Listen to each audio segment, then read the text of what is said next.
This is how to run in the wire to with the battery. You run it in the side. You run it to the headlight. The wires.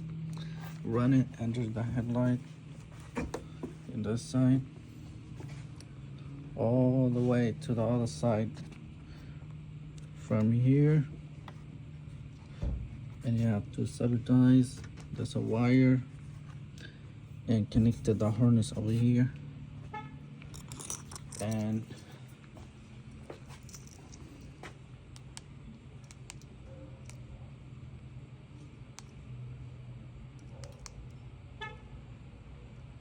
this is how the RGB works.